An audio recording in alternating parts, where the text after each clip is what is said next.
Bom, vamos, vamos relembrar algumas coisinhas da globalização, não, da Guerra Fria, né? Não sei se vocês lembram, mas a gente teve, assim, né, algumas colocações bastante amplas, né, sobre o que foi o período da Guerra Fria. Por que eu faço questão de colocar, né? Porque, caramba, você chega, ele entra já analisando globalização, né? Isso não faz só no semi, não. No terceiro ano, lá no segundo, também dizia, ó, galera, vou dar a Guerra Fria, que aí eles não privilegiam. E aí eu trabalho com a Guerra Fria, vou indo, falo dos principais eventos dela, né? Esse daí é um mapa hors concurso da Guerra Fria, Enem, eles gostam muito, né? Lembra desse encaixe? Vamos dar uma olhadinha, mais ou menos. Eu não vou repetir a aula, né? Só trabalhar com as esferas de poder durante a Guerra Fria. Não sei se vocês lembram, o mundo era dividido, bipolarizado, né?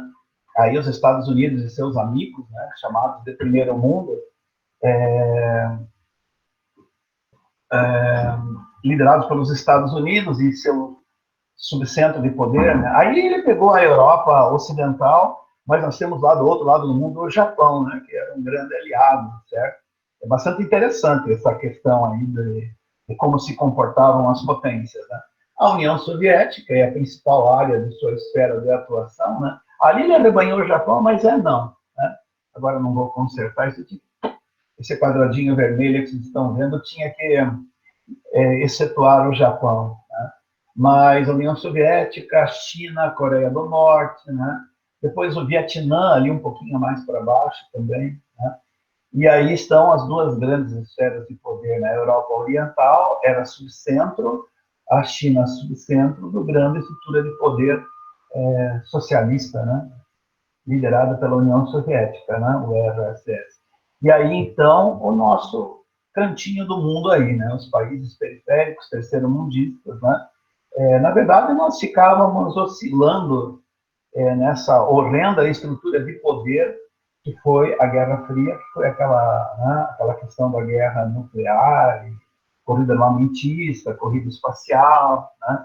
É sempre interessante. Tem bons temas aí, depois, na medida em que a aula de globalização for transcorrendo, aí talvez vocês entendam um pouquinho melhor porque é muito importante dar um bom suporte de Guerra Fria. Para aqueles que desejam dar uma olhadinha um pouco mais calma, né, quando nós retornarmos, que a gente espera que retorne, esse PowerPoint está disponível na sala do centro. Caso vocês queiram que mande, eu faço a pastinha pelo Alexandre e ele manda para todos vocês, tá bom? Mas, lembrem, em 1989 cai o Muro de Berlim, não é o fim totalmente da Guerra Fria, mas já há uma insolvência da União Soviética declarada, né? Ela não está mais suportando o peso da própria Guerra Fria e de suas responsabilidades econômicas, tá? E depois, né, vai diluir essa União Soviética. Ela vai perdendo o poder, até que ela dilui, vai formar a Comunidade dos Estados Independentes. Em 1992, eles dão por declarado o fim da Guerra Fria. Né? Então, normalmente aí normalmente nesse período aí da Guerra Fria a União Soviética estava íntegra, né? Daí, a partir daí é que eles dão como início a globalização. Mas ela é um processo, né? Ela é um processozinho, né? Isso daí, Ana. Vamos começar devagarinho a mergulhar no mundo da globalização, certo? Assim, questões práticas para vocês. Ela é um processo recente ou antigo? Mas por que antigo, Ricardão? Antigo não lá da antiguidade clássica, né? Não dava para dizer que havia um processo de globalização lá. Mas vocês concordam que o mercantilismo ele articulou um processo de integração mundial, né? Pela via do mercantilismo. Então, os autores que eu tenho lido de geografia, eles gostam de definir a globalização como nós a temos de conceito hoje, a partir da revolução da eletrônica. Lembram disso, né? Esse início todo aí lá na Califórnia. Vocês lembram por estudo, né? Eu participei disso aí. Gente, foi muito cômico quando um dos intervalinhos de aula lá do meu ensino médio, a piazada estava toda oriçada lá, uma confusão na escola, porque apareceu dentro da escola a primeira maquininha de calcular com microcircuito. Né? Tinha máquina de calcular, mas eram umas coisas monstruosas. daí para frente desse primeiro protótipo de computador aí, né? Então era bem simples, mas ela trazia já o componente, né, do microcircuito, né, dos circuitos compactados, chip, essa coisa, né, e era uma calculadora de bolso com uma agilidade muito grande. Porém, a que nós vimos só tinha as 4 operações. Né? Nesse próprio período daí começa lá na Califórnia, então, a revolução da eletrônica. Né? E aí dá início à globalização. Veja que o mapa é um pouquinho diferente, né? Enquanto que para nós, lá nas épocas dos anos 50 e 60, havia muito aquela divisão Oriente socialista, Ocidente capitalista, e os países periféricos do terceiro mundo, aqui já não, né? Aqui é o mapa da globalização. Mas veja que mantém a ideia de muro, né? Mantém a ideia de divisão. Essa coisa deixou a gente bastante preocupado, né? E a geopolítica acabou por definir que o sonho do fim dos conflitos não seria real, né? Ficou algo mais ou menos assim, ó. Você tem uma linha aí que ela é mais ou menos horizontalizada, ela só se verticaliza ali na China, que está indicada como número 2, né? Aí desce com a diretriz de área de influência do Japão, né? Então, essa linha aí acabou se tornando o limite dos problemas do mundo, né? Como que seria isso, Ricardão? Tudo que está, em primeira instância, para o norte dessa linha, Estados Unidos, Europa Ocidental, Europa Oriental, ali o Japão dava para pôr, né? Mais a Oceania, depois a linha verticaliza, esse é o chamado mundo dos ricos, né? O mundo dos altos indicadores sociais, das economias muito fortes, tá? E esse mundo, ele, quando a Guerra Fria terminou, era bipolar, eu imaginei assim, né? Viria uma monopolização do poder em função de ninguém chegar perto do poder, digamos assim, militar dos Estados Unidos. E economicamente já era dono de uma boa parte do mundo, né? Só quem questionou e chegou muito próximo de perturbar esse horizonte foi a URSS lá nos idos dos anos 60, 70, por ali, né? Onde foi o auge do socialismo soviético. A partir dos anos 70, 80, ele começa a declinar, cair, a ponto de que em 92 acaba com a própria URSS, né? Mas olha que interessante, na verdade se formaram 3 esferas de poder, olha que interessante, né? A doutrina Monroe voltou a fazer parte, né, do ideário dos Estados Unidos, da América para os americanos, mais do que nunca. A África, que vocês estão vendo aí no retângulo amarelado, ficou como área de influência da Europa. Bom, vamos lá, né? Vamos engolir que isso foi real, né? E o Pacífico, o Japão. Só que tem um problema, a Europa estava destruída, né? E quem estava tutelando o andamento da Europa foram os Estados Unidos, e o Japão só era o Japão por causa dos Estados Unidos. Eles dizem que essa definição desses 3 retângulos aí caracterizam o mundo como um mundo multipolar. Não esqueça disso. Hoje em dia não é muito usual, tá? Mas se ele falar da multipolaridade da globalização, é isso aí. Vocês estão vendo, nós estamos começando a mergulhar na ideia do que seria a globalização, né? Essa multipolaridade do poder. Mas, por conta do poder econômico do Japão, a reconstrução da Europa, inclusive em processo de unificação, a Alemanha, veja, tá? Importante, a Alemanha eclodindo, competindo palmo a palmo já com o Japão por segunda, terceira potência mundial, e os Estados Unidos. Essas 3 estrelinhas aí é que dão a noção da multipolaridade, né? Poder econômico dos Estados Unidos, econômico da Europa, não do Japão. Agora, militar, não tinha para ninguém, né? Era monopolarizado mesmo, tudo na mão dos Estados Unidos, né? Vamos dar uma olhadinha por que a União Soviética fracassou. Olha por que ela fracassou. E, na verdade, o motivo desse fracasso, gente, é por causa da obsolescência produtiva, né? Veja só, ela foi se tornando extremamente ineficiente para um mundo que se globalizava, né? E ele se globalizava com tecnologia de ponta, certo? Na verdade, havia, né, a ascensão da tecnologia a partir dos anos 70, na Califórnia, como expliquei depois, ela toma conta dos Estados Unidos, toma conta da Europa, o Japão mesmo vai se utilizar muito bem. E a Rússia não estava tão bem preparada para isso, né? E se tornou pouco competitiva. Os dois produtos que se tem à esquerda são o que a União Soviética tinha de mais moderno para colocar no mercado quando o mundo já estava digitalizado, né? Estão vendo coisas muito analógicas para um mundo que já estava digitalizado, né? Outra que fracassou muito, causou graves problemas para a União Soviética, foi isso daí. Ó. Como tudo tinha que ser muito controlado, tudo muito estatizado, né? O Estado tinha que exercer muito controle sobre todas as ações dos cidadãos, principalmente as produtivas, né? Inclusive as produtivas, politicamente nem se fala, né? Então, isso aí cria um Estado pesado, um Estado inchado, retrógrado, né? Ó, a gente chama isso de burocracia. Ó. Qualquer semelhança com o Brasil, gente, olha, tem gente que critica a Rússia e o comunismo, né? Digo, meu Deus, não estou elogiando o comunismo, né?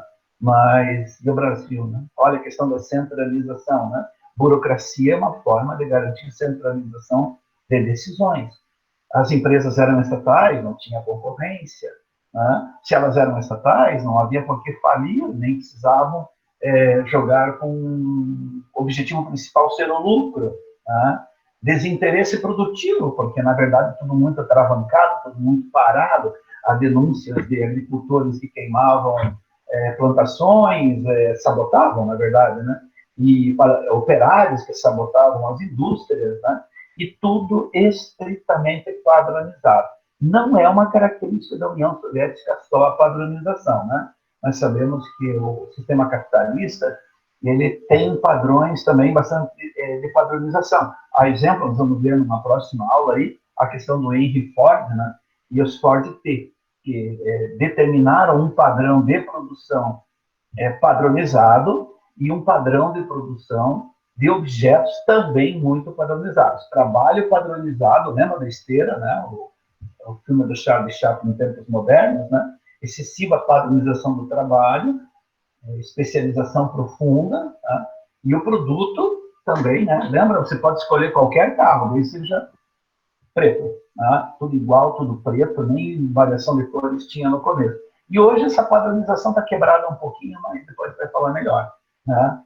E aí começam, então, as mudanças também de ordem externas, né? Que vai determinar a queda do Muro de Berlim, no dia 10 de 11 de 89, foi um evento, para mim, maravilhoso, né? Foi um sonho dos jovens, tinha toda uma discografia lá de banda de rock, não sei o quê, The Wall, The Floyd, The Doors, e a gente queria que o muro caísse, né? E ele caiu, né? Em 11 de 1989, né? Novembro de 89. O que acontece? As repúblicas ficam mais autônomas, né? As repúblicas socialistas, tanto que a Letônia, Lituânia e Estônia vão imediatamente pular para a União Europeia, né? São incorporadas pela União Europeia. E as 15 repúblicas socialistas viram 13, não mais hipercontroladas pela União Soviética. Elas vão ter lá as suas autonomias políticas com os devidos cuidados interpretativos, né? Para se autogestar, né? E aí está uma cenazinha do Muro de Berlim, né? Na época, isso aí foi marcante, né? Tinha todo um... Nossa, muita... A juventude da época sonhava com o dia, né? Você vê a maior parte dessa galera que está aí é jovem e não é coisa muito comum na Alemanha, né? A maior parte está de jeans, a maior parte era daquele período do Paz e Amor e coisas desse tipo, né? A geração da Era de Aquários, que nem eles dizem, né? O articulador das mudanças, o Mikhail Gorbachev, né? Ele, digamos assim, ele era considerado uma mente revolucionária dentro do Partido Comunista, tá? E mais jovem, por sinal, né? E a ideia era abrir a União Soviética para uma social-democracia como está aí, né? E provocar as eleições. Na verdade, eles tinham dois objetivos com essas mudanças. O primeiro era político, o segundo era econômico. Tá? Essa era a essência básica da mudança. Por isso que é muito comum no vestibular esse nome aí. Ó, né? Hoje eles não detalham essa questão da perestroika, tá? Que é as mudanças que a União Soviética se propunha a fazer, agora não mais a União Soviética, né? Mas comunidade dos Estados independentes, começando essas mudanças pela Rússia, né? E a ideia era mudar, basicamente, a fundamentação política e econômica. Né? A perestroika é o nome dado para as mudanças que se fizeram na economia, que seriam, olha, a esquerda de vocês aí, economia de mercado, lei da oferta e da procura, né? Capitalismo, né, gente? Fim dos subsídios estatais, fim do pleno emprego, ou seja, privatize, né? As empresas não tem mais por que sentido ser estatais, o Estado não consegue mais suportar o peso das empresas, né? E isso daí depois vai ter uma determinante para a globalização muito grande, né?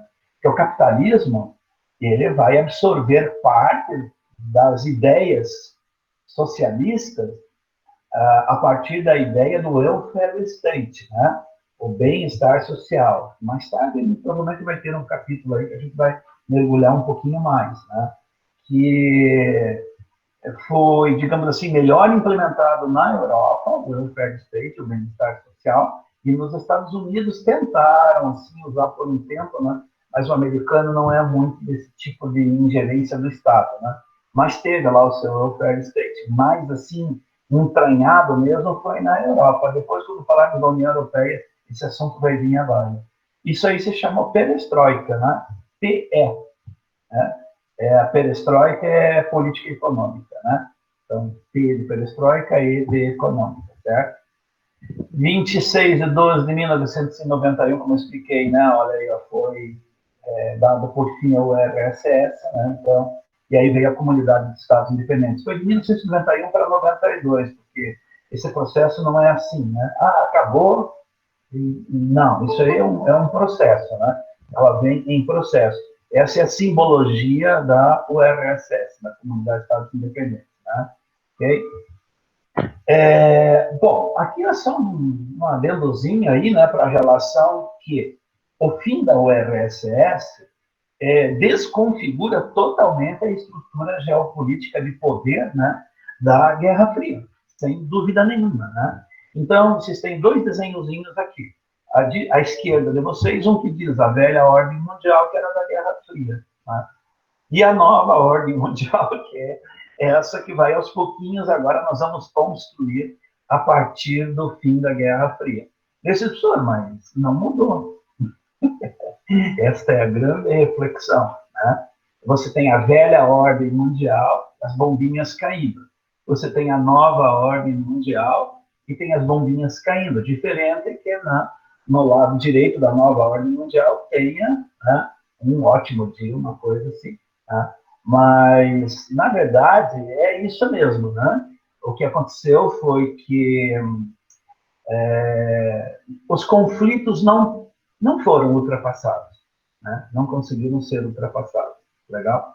Aí, à direita de vocês, só um pequeno mapa aí, né? Sem muita importância, né? Fala um pouquinho aí de uma configuraçãozinha do país, mas por enquanto deixa por aí.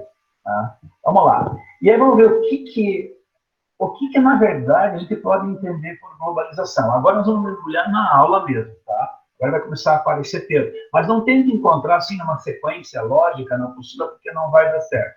Né? Então, o globalismo é indutor de uma nova desordem internacional. Não entendi, perdão. Na verdade, é que o mundo se desestruturou tanto com o fim da bipolarização, da Guerra Fria, e os conflitos e as tensões e as ansiedades estavam tão latentes que não redundou em paz, que era o que todo mundo esperava, né? Imagina, né? Lembra? O equilíbrio pelo terror, a paz era impossível, a guerra é improvável, aquelas coisas que a gente comentou em sala de aula, né? E a ideia era, né, o fim da União Soviética, desarma, desestrutura aquele tecido que compunha as relações determinadas pela Guerra Fria, uma nova ordem viria pacífica. Todo mundo cantava John Lennon, não sei se vocês lembram dessa música Imagine, né? Ela se tornou um hino ali no começo, né, da globalização, todo mundo estava cantando, né? Os dar as mãos e superar as deficiências, coisa que, na verdade, a globalização não permitiu. Né? Sabe o que esse mapa significa? Ele é uma brincadeira, né? Ele está costurando aí um pincel atômico, né? Relações, certo? Vocês percebem que existem infinitos pontos de encontro de linhas aí. Mais tarde, eu vou passar um mapa para vocês de fluxos comerciais. Você vai verificar a distribuição desses pontos. Fluxos migratórios, a distribuição desses pontos, entrada e saída. Fluxos de alta tecnologia, entrada e saída. Isso daí ele não tem uma configuração exata, mas ele mostra o que se imaginava da globalização em mais ou menos alguns aspectos hoje que estão rolando. Nós estamos integrados. Tá? E integrados em uma velocidade tecnológica maluca. Só que existem saídas e recepções. Saída de fluxo, chegada de fluxo. E o que você vê no meio dessa rede de fluências aí? Você vê pontos de encontros, né, das linhas de fluxo, certo? Certo. Cada pontinho pode ser um encontro de duas linhas. Não tem problema. Pode ser duas linhas. Aquilo ali a gente chama de local. É um ponto de convergência de fluxo, mas ele é o mais básico ponto de convergência e divergência de fluxos que tem na escala geográfica da globalização. O local, a gente chama de local de domínio, local de morada, local de residência. Por exemplo, onde estaria o teu local aí nessa confusão? Mafra. Por quê? Você domina, se você mora em Itaiópolis, se você mora em Campo do Tenente. Né? Então, cada pontinho desses é um local. O local é onde eu moro, é o local onde eu domino, onde eu aconteço.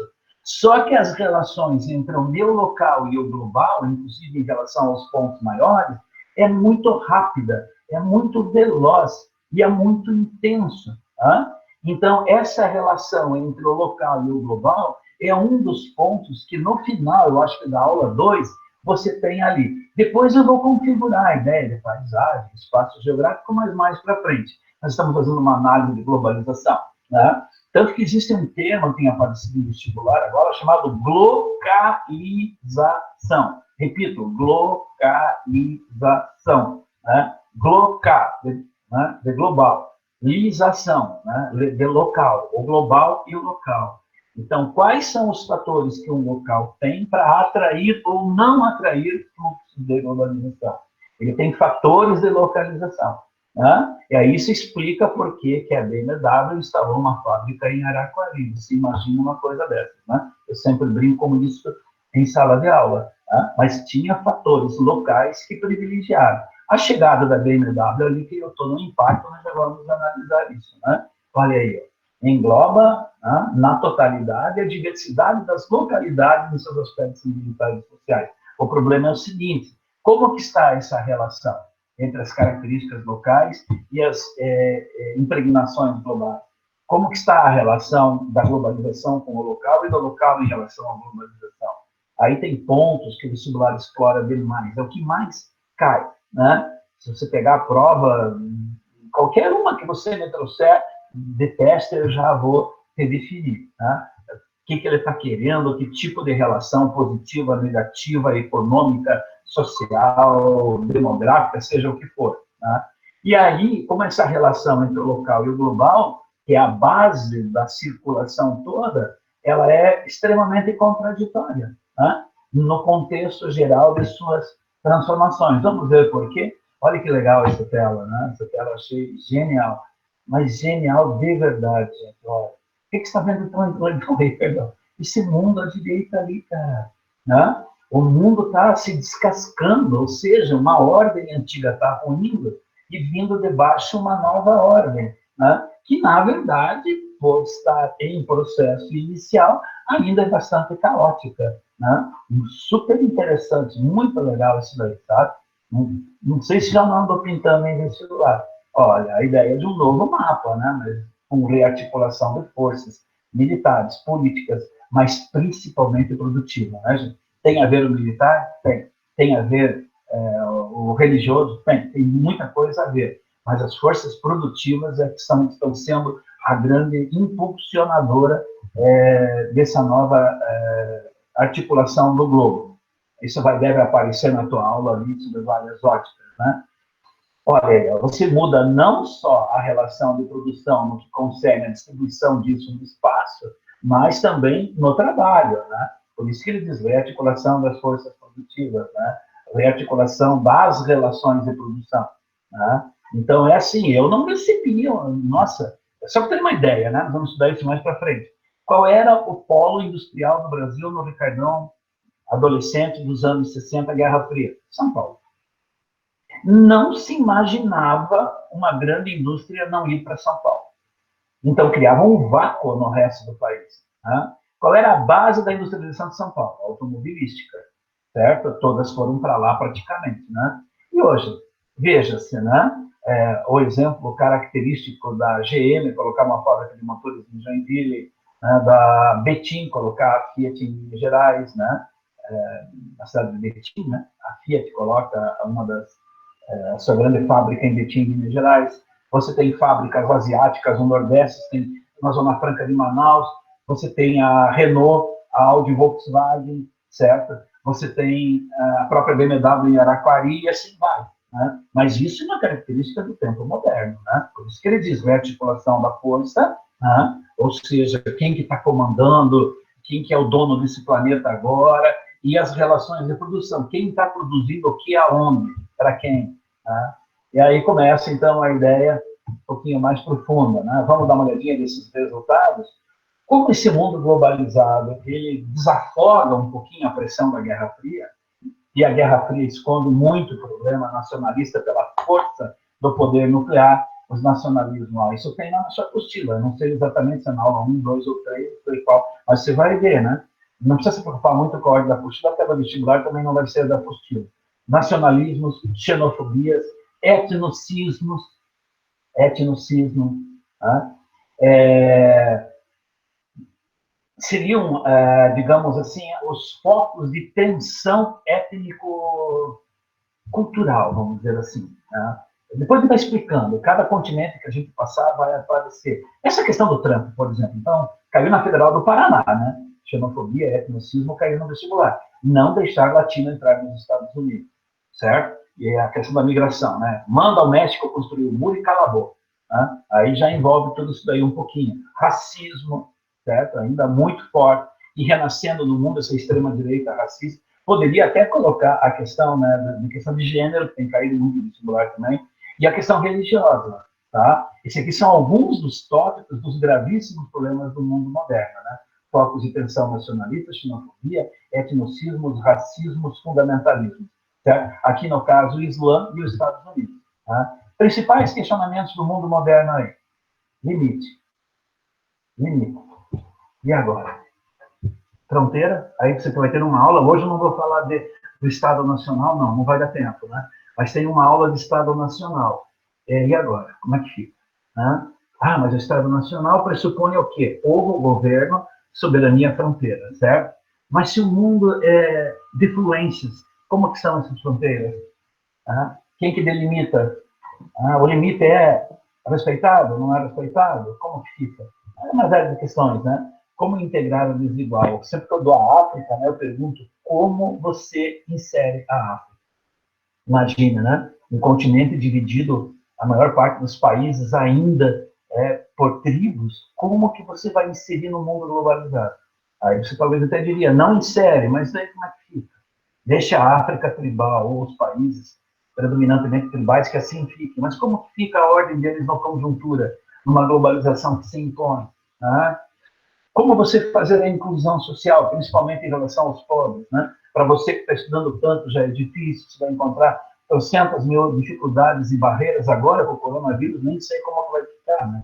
Acho até que essa aula eu estou dando um pegão meio forte nela por causa desse coronavírus que vai ferver esses fluxos, essas globalizações, essas barreiras de saúde pública, porque está tudo embutido em fluxo, né? E aí, a ideia, né? Quais as bases econômicas do modelo autossustentável? Na verdade, o modelo autossustentável, e ele tem um trechinho ali na sua apostila, quando eu digo, né, modelo autossustentável, são as questões ambientais, né? Há de se lembrar que se a União Soviética cai de 91 para 92, em 92, no Rio de Janeiro, acontece a ECO 92, aí tem a Agenda 21, protocolo de Kyoto, vem uma avalanche de circunstâncias provando que o ambientalismo bem implícito nessa questão da globalização. Né?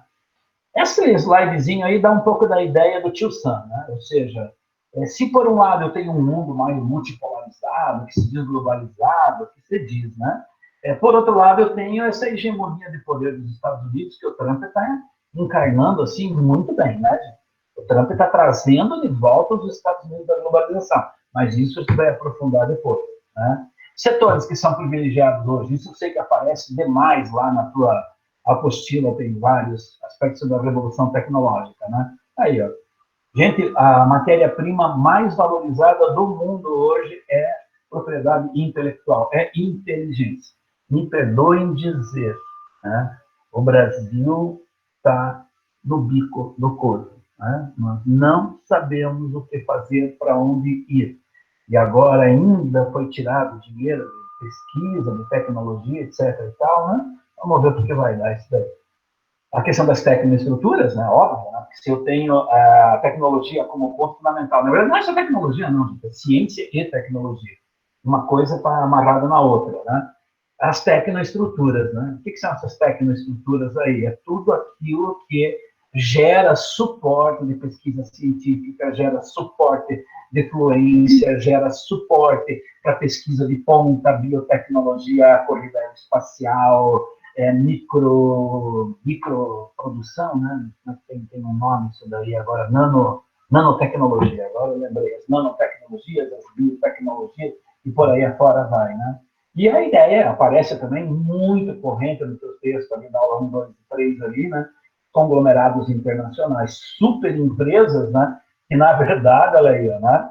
Está um pouquinho aí, um tanque de guerra calcado de super empresas aí na sua blindagem. Né? Essas superempresas hoje estão destruindo as pequenas iniciativas. Né?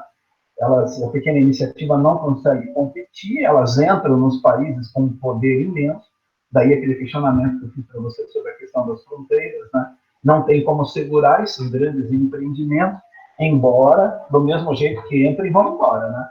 Hoje não tem mais necessidade de fixar nada. Né? Possibilidades de investimentos a nível de globalização. Né?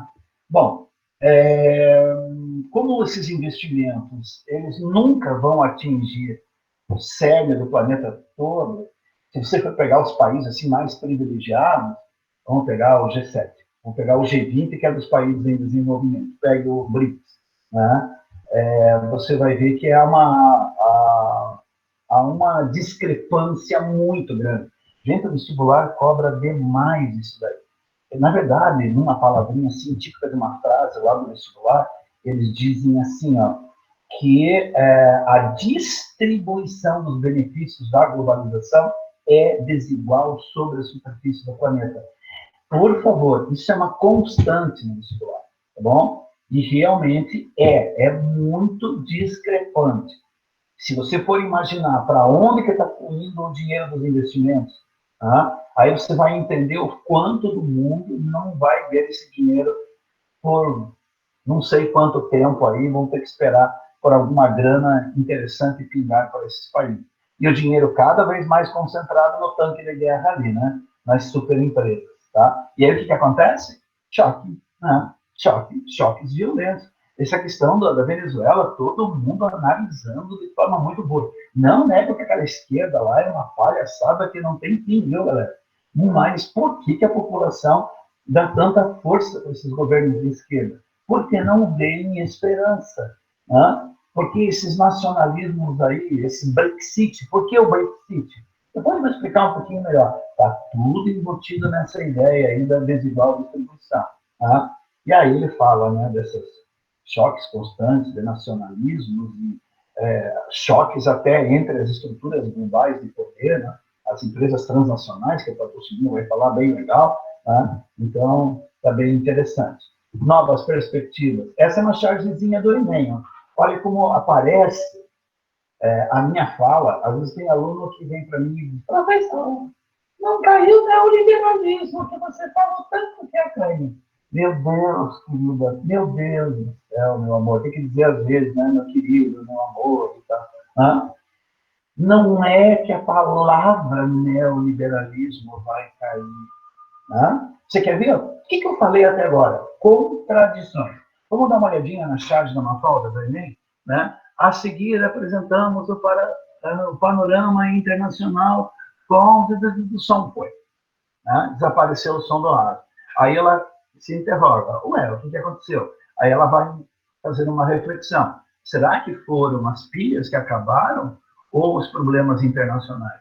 Você percebe? Né? Então, ela está fazendo uma apologia a todos esses problemas da globalização, sendo contraditória, que a gente analisou acima aí. E claro que as alternativas do vestibular lá iriam explorar fatores sociais, políticos, econômicos, tecnológicos, né? E aí você tem que ter essa dimensão. Olha aí, ó, ciência, tecnologia, informação, desterritorialização. Gente, o que você imagina da ideia de desterritorialização?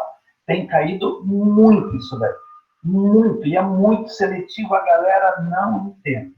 Né? O que é? Foi quando a gente analisou ali para trás a fronteira. Né? Eu me criei num país soberano, no Brasil, num governo mandava, entre aspas, né? O governo brasileiro tinha uma certa soberania, num regime militar, né? Então o nacionalismo pregado pelo próprio governo era muito grande, e aí vem uma globalização. O que a globalização faz? Ela dilui a noção de fronteira. Né? Mas como que ela diluiu a noção de fronteira? Bom, haja visto, eu não sei o que está vestindo agora, né? Mas se deve estar todo ou toda multinacionalizada. Amanhã, se você for sair, não sei se vai, estão dizendo para não sair, agora parece que vai abrir devagarinho, né? Está na hora, acho que meio já. Tá? Aí você põe na Nike, você põe aquilo. Tá? Isso é a ideia da transnacionalização em você. Só que essa transnacionalização que vem via dos produtos, ela cria um impacto psicológico, mental, ideológico em você. Tá? E outra, a Nike passa a ter no Brasil, por exemplo, né, um campo de atuação de uma empresa que é transnacional, que tem uma filial num outro lugar. E como nós somos focados por muitas empresas transnacionais, essas empresas vão se instalando em vários locais diferentes. Olha a ideia da localização, olha a ideia da localização, e elas vão fragmentando, porque cada local onde elas se instalam, elas aninham, né, fazem um ninhozinho de um canteiro de produção ideológico, de produto criado a partir da ideia de uma matriz, que vem lá do Japão, da Europa ou dos Estados Unidos, a maior parte dessas superempresas. Né? E isso cria uma fragmentação. Isso é uma ideia muito interessante e que vai na contramão do que os alunos pensam ser a globalização. Ah, a integração do mundo, que lindo. Não, gente. Na verdade, tem pensadores, somente na arte de geografia, que diz que a globalização, em vez de juntar as partes do mundo, ela fragmentou tudo, né? Tendo-se por foco os seus interesses nos locais onde instalam seus interesses em vários países do mundo, mas a partir de um centro irradiador nesse poder. Tá? Então, fragmenta o mundo, só que mantenha todos esses fragmentos sob o poder das grandes corporações. Então, ele chama isso de desterritorialização. Perdeu, acabou a noção de território. Os países ficam fragmentados pelos interesses internacionais. Né? A ideia da multiplicação dos espaços vem com isso daí, e agora esse eu não sei. Né? Gente, uma polêmica muito legal, é uma questão muito interessante. Ele coloca a aceleração do tempo, mas eu preferiria colocar, além da aceleração do tempo, deixa eu ver uma coisinha ali. A aceleração do tempo, sem dúvida, né? Tudo muito rápido. Olha, estou te dando aula na minha casa, você na tua, né? E tudo meio em tempo real. Legal? Está acontecendo isso em tempo real. Como o mundo hoje gira nesse tempo real em nossa casa muito rápido, porque vem e vai via digital, né? Eles dizem que o tempo acelerou. Né? Então, por exemplo, a minha filha, todo dia, ela liga da Alemanha para mim, ela está lá, né? Falando sobre os netinhos e contando sobre como que está a Alemanha em relação ao vírus, ao coronavírus, etc. e tal. Então, dá a impressão psicológica que eu não tenho espaço me separando da minha filha e dos meus netos, embora eu em Mafra, ela em Colônia, na Alemanha, entendeu? E como a informação vem dela para mim e vai né, aqui da minha casa para ela, em tempo muito rápido, dá uma ideia de que o tempo, né, ele está muito acelerado. E outra, dilui o espaço. Né? As informações muito rápidas, quase todo em tempo real, né? Girando no mundo a grandes distâncias. Então, dilui o tempo, dilui a noção de tempo, dilui a noção do tempo e dilui a noção do espaço. Todo muito perto, virtualmente falando, e muito rápido, virtualmente falando. Isso gera acúmulos psicológicos enormes. E aí, torpor mental. Né? Então, esses padrões são o que eles chamam de modernidade do mundo, mercados globais. Né? Legal isso daí, viu? Só que não dá para a gente analisar isso assim num tapa, né? Isso, na medida que o tempo for passando, vai pegando exemplo aqui, exemplo ali, de diluição da noção de espaço-tempo, com essa aceleração tecnológica, né, das informações e dos fluxos, e a rápida troca que acontece, né, diluindo até as distâncias, entendeu? E aí aparece o Homer, né, com toda a galera dele aí, mas usando de tecnologia, né? Vamos lá. Destruição de indústria nacional, sem dúvida nenhuma. O Trump quer fazer muito isso, né? O Trump está criando barreiras. A Federal do Paraná pediu isso. Depois a gente vai melhorar um pouquinho essa visão, né? Por que a indústria nacional está sendo destruída? Não é a grande indústria nacional. Uma Petrobras até poderia continuar competitiva, mas eu acho que ela não demora muito, vai para a privatização.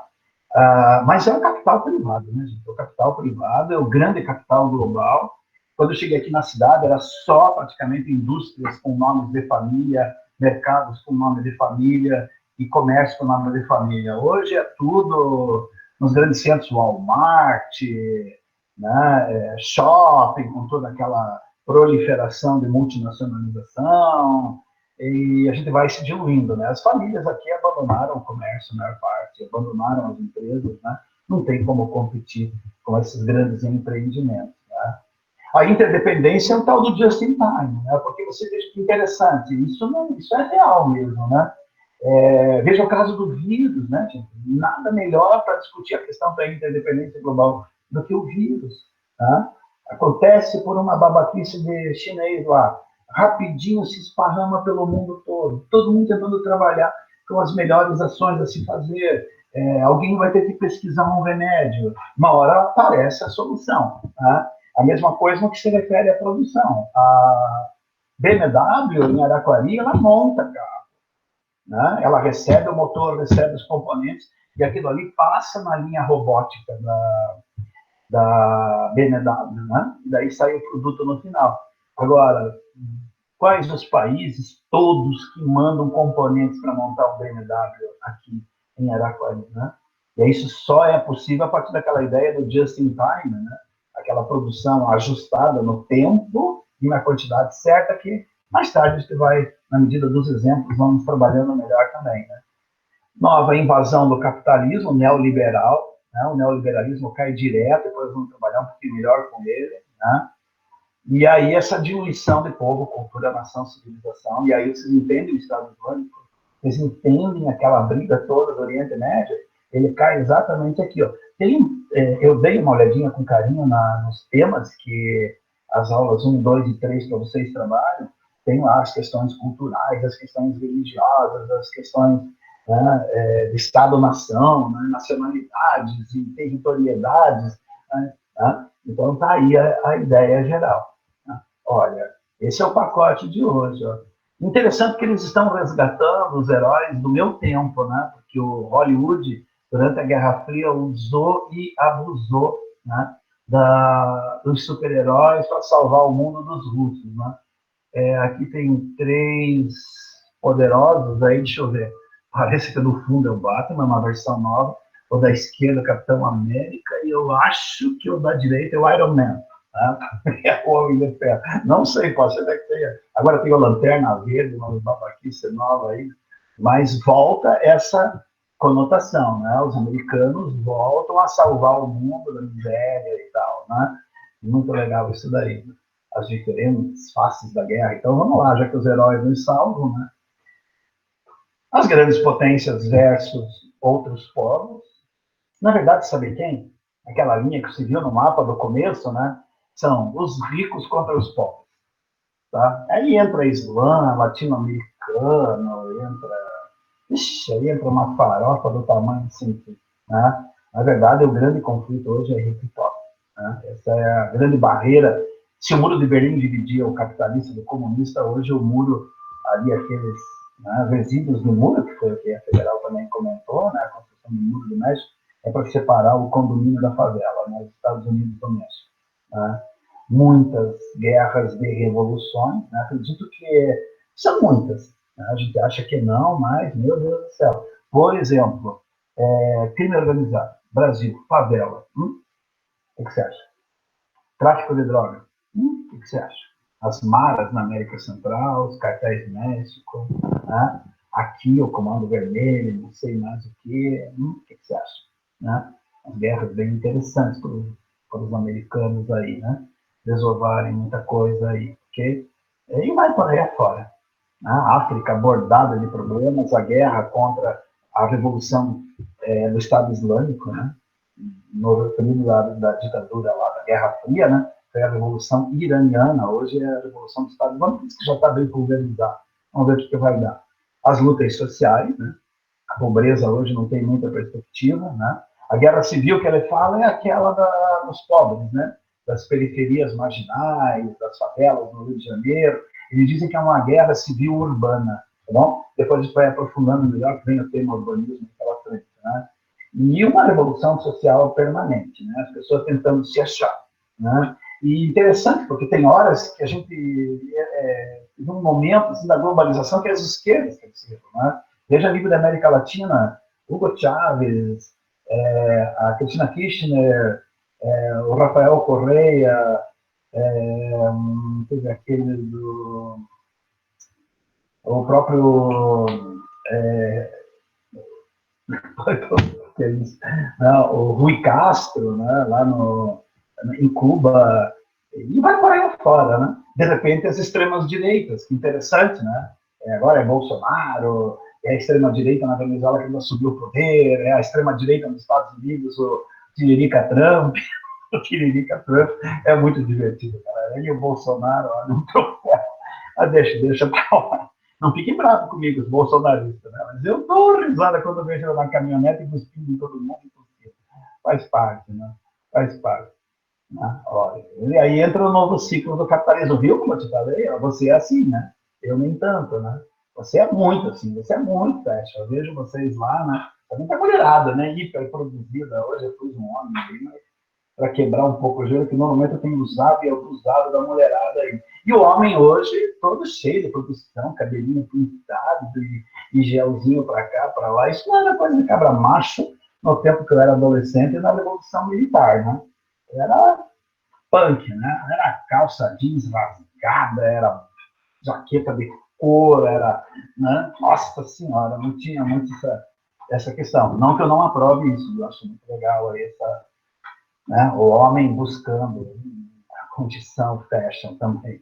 Isso até por força que a mulherada está muito fashion, né?